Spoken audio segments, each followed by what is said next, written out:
Hello everyone and welcome back to the channel. This is Nigdha Mahapatra, a third year student of KIT School of Law and currently an intern under LexClick. In my previous video, I had talked about a concept under copyright law that is fair dealing. In this video, I will be talking about another concept under the copyright law that is the moral rights of an author. Now, who is an author? An author is basically a person who uses his own creativity in expressing or creating a work. It may be a literary work or dramatic or cinematographic. Now, when a person creates something from his own imagination, he has certain rights over the same work. Moral rights are hence the embodiment of the natural rights of an artist that he has over the work he has created. Moral rights are basically personal rights which belong to the creator of the copyrighted work and cannot be transferred or assigned or sold.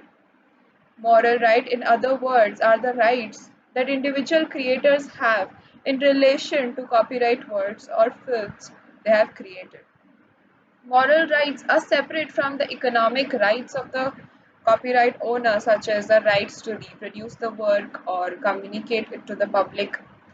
Moral rights apply to literary works such as most written material, including computer programs, and artistic works such as photographs, sketches, plans, maps, paintings, or three-dimensional works from starting from pottery to statutory buildings or craft work or murals. It also includes musical works and dramatic works such as plays, dramas, or screenplays, cinematograph films, both feature films and documentaries, as well as television programs, and commercials and music videos are also included under the concept of moral rights. Section 57 of the Copyright Act defines the two basic moral rights of an author. These are, firstly, the right of paternity, and secondly, the right of integrity. The right of paternity refers to a right of an author to claim authorship of the work and a right to prevent all other people from claiming authorship over his work. Right of integrity empowers the author to prevent distortion or mutilation or other alterations to his work or any other action in relation to the said work which would be prejudicial to his honor and reputation. The proviso to section 57 subsection 1 provides that the author shall not have any right to restrain or claim damages in respect of any adaptation of a computer program to which section 52 subsection 1 applies, that is reverse engineering of the same. It must be noted that the failure to display a work or to display it to the satisfaction of the author shall not be deemed as an infringement of the rights conferred by this section.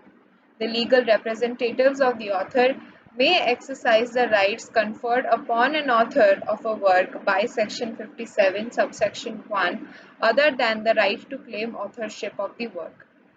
In a leading case of Amarnath Sehgal versus Union of India and another, the court provided remedy for infringement of his special rights or moral rights.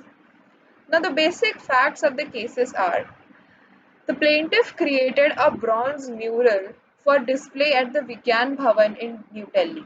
After extensive preparation and research, the plaintiff's untiring and stressful concentrated hard work spanning over a period of 5 years, eventually he produced an acclaimed piece of artistic work manifesting itself in the form of a 14 feet long and 40 feet high mural demonstrating a delicate balance between cultural and material aspects in national perspective and the essence of rural and modern India into them. The mural so created found its rightful place in Vigyan Bhavan lobby right at its entrance in the year 1962 and in due course of time acquired the reputation of being one of the most important historical murals representing essential part of India's best art heritage. However, in the year 1979, the mural was pulled down and consigned to the storeroom without notice or permission or authorization of the plaintiff, who was the creator of the said work. It was improperly handled by the officials, which caused minor damage to the sculpture. The plaintiff sought the following relief in the nature of a degree, a decree for declaration that the defendant has violated the plaintiff's special rights under Section 57 of the Copyright Act of 1957, and the defendant is liable to be directed to tender an apology, and a decree for permanent injunction restraining the defendant from further distortion, mutilation, or damage of the plaintiff's mural. A decree for damages of rupees 50 lakhs and compensation to the plaintiff for the loss, injury, insult, and humiliation caused by the defendant to the plaintiff's reputation and honor was also asked. A decree for delivering up, directing the plaintiff to return the plaintiff's mural to the defendant for restoration at the defendant's cost, and or return to the same to the plaintiff was also demanded in front of the court. It was held by the court that the author has a right to preserve, protect, and nurture his creations through moral rights, and hence the plaintiff had a cause of action under Section 57 of the Act. It was further held that the defendants have not only violated the plaintiff's moral rights but also the integrity of the work in relation to the cultural heritage of the nation. The court ordered the defendants to return the mural to the plaintiff permanently with no rights vesting with the defendants henceforth, and ordered the defendants to pay damages with costs. That's all for today. Thank you so much for watching the video, and please subscribe to the channel for further and regular updates.